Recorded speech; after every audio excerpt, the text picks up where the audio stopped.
Untuk kompor induksi ini tentu saja kita bicara masalah green energy ya, green energy satu.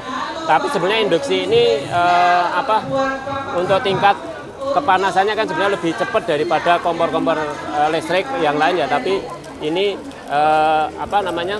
bagaimana kita untuk memanfaatkan energi hijau.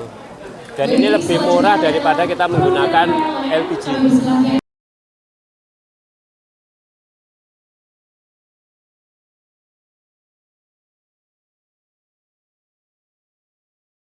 Kompor induksi ini selain praktis, tidak menimbulkan polusi, juga lebih cepat masaknya.